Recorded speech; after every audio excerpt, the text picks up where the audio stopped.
is one of the most famous and at the same time unknown Ukrainian artists of the 20th century. It would seem that almost everyone in Ukraine has heard her name, but usually the average viewer has only a very literal association with floral motifs. However, Bilokur's work has a much deeper existential dimension. The biography of the artist is an extremely bright and relevant story about the fate of a brilliant woman who sought to practice art against the background of difficult historical and political circumstances of the 20th century. Kateryna Bilokur never went to school, nor did she ever study drawing. She learned her artistic craft, as with reading and writing, all by herself. Kateryna Bilokur's story is an example of how a girl from a poor peasant family was treated in the early 20th century.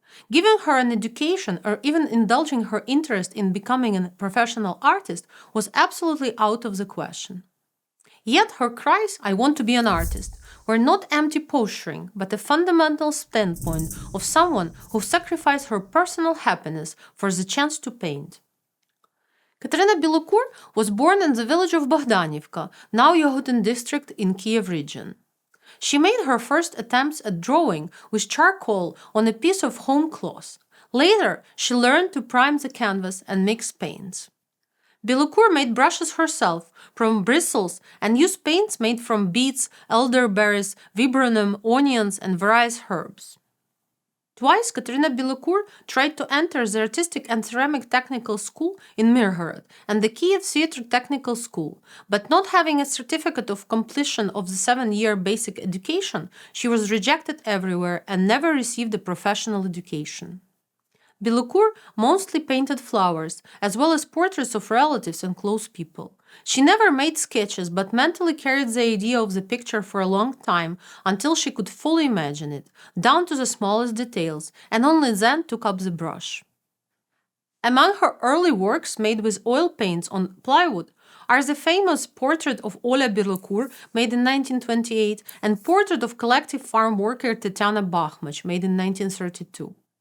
The first significant works, which proved the great talent of the artist, were created in the second half of the 1930s. Among them were Birch, created in 1934, Flowers Behind the Mud, made in 1935, and Portrait of Nisus, made in 1937 and 38. Bilokur's parents scolded her daughter for not marrying, called her names and humiliated her. Such scandals usually ended with the ban of painting and destruction of pictures. In the fall of 1934, driven to despair, Kateryna Bilokur ran to the river to drown. She went into icy water up to her chest and stood there, saying goodbye to life. Her mother saw this and, fortunately, the artist, whom the world would later learn about, managed to be saved. However, Bilokur caught a cold and was recovering from a difficult mental state and illness for a long time.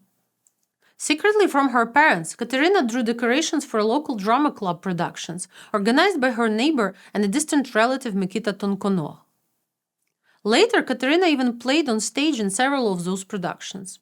Kateryna Bilokur did not participate in artistic life beyond her village until 1939. And only a letter to a famous singer Oksana Petrusenko pushed the matter. A fellow female artist became interested in her paintings and spread the word about them in Ukrainian artistic circles. In 1940, an exhibition of Bilokur's paintings was organized in Poltava, in 1941 in Kiev. The same year, another personal exhibition of Kateryna Bilokur took place in Poltava.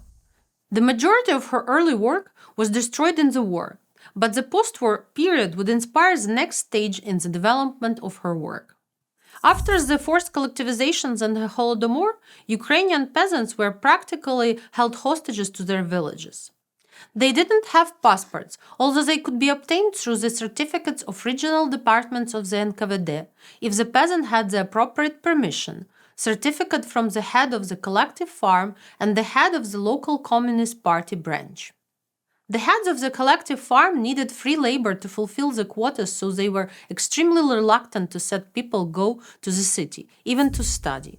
Therefore, village inhabitants were left without passport until the first Congress of Collective Farm Workers in 1969, when the Council of Ministers of the USSR somewhat facilitated passportization procedures for collective farm workers.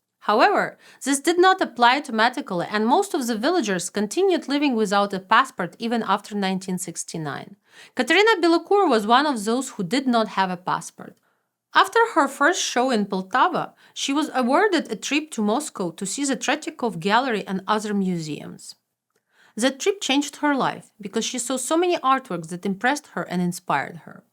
But she had to go on this memorable trip accompanied by a Soviet official because she was not allowed to travel alone without documents. After the war, art critics and museum workers from Kiev took care of Bilokur's creative legacy. The Museum of Ukrainian Art began purchasing her works. Trees and flowers, vegetables and fruits in Kateryna Bilokur's paintings seem to sprout and bloom wildly. They either float or freeze against the background of water or the sky in all their greatness and beauty, or they seem to emerge out of the fog. Sometimes the artist depicts a flower and a fruit at the same time. All these deviations from the natural existence of plants are employed by Bilokur not only for symmetry or asymmetry of compositional structures, combination of colors and the ratio of masses and planes, but also to realize the philosophical concept of nature's and human coexistence. The 1950s were the most creatively fruitful period for Bilokur. She participated in many exhibitions. In 1954, at the International Exhibition in Paris, her paintings Star Spike, Birch, Collective Farm Field were displayed and, according to a legend, were highly appreciated by Pablo Picasso. Unfortunately, the two paintings did not return to Ukraine. Their fate is still unknown.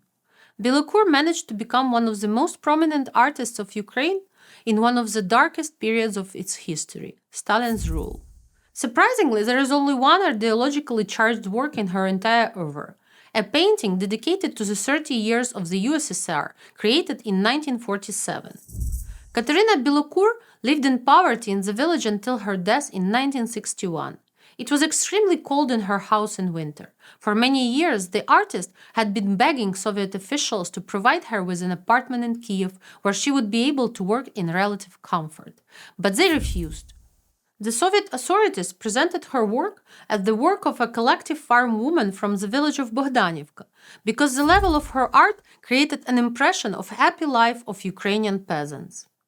Influential politicians were not interested in Bilokur and her art apart from that myth. Taken together, Kateryna Bilokur's body of work makes up a unique floral universe. She did not follow the usual path of folk ornamentation. Instead, she preferred to create art in the spirit of the old Dutch masters. The existential tensions held within her large, bright canvases is created through her use of spatial pause. A cosmic emptiness and darkness yawns in between the joyful floral compositions. It's as if the flowers appear out of nowhere, tentatively yet resolutely carried out of the universe's depths into the life by the artist's vision. Dmytro Gorbachev, Ukrainian famous art historian, noted Bilokur's connection with the tradition of folk ornamentation in his work on Alexander Bogomazov's theory of rhythm. He saw how areas of figurative tension in her work alternate with intervals of absolute stillness. The interval, the big open space, is characteristic of Kiev and more generally Ukrainian art. It is a sign of a step mentality. As the writer Mike Johansson joked, the step is something which isn't. It is precisely this thing which isn't, the universal step, that takes center stage in the work of Kateryna Bilokur. Kateryna Bilokur became a cult figure in her own lifetime, but died in poverty. In contrast to the well-fed masters of Stalinist socialist realism, who were fawned over by the country's leaders, folk artists, both men and women, usually received nothing more than paper certificates to celebrate their achievements. "I want to be an artist" is an autobiographical quote and life credo of Kateryna Bilokur. This phrase was a certain limit that completely changed the life of a young woman who was forced to sacrifice her personal happiness for the sake of doing art. A peasant woman who did not even receive a primary education and lived in primitive condition of a Ukrainian Soviet village, Bilokur survived all the most terrible pages of Ukrainian history of the last century, the revolution of 1917, the Holodomor, the Second World War, and despite everything, was able to realize her audacious dream of becoming an artist. Back in the 1920s, a young woman made an independent and courageous decision to devote herself to painting, and this step became a powerful protest against the conservative patriarchal environment in which Kateryna Bilokur spent her entire life. This unprecedented devotion to her ideal and the incredible depths of the artist's works put her on a par with the most outstanding world artists of the 20th century, many of whom, like Kateryna Bilokur, were self-taught.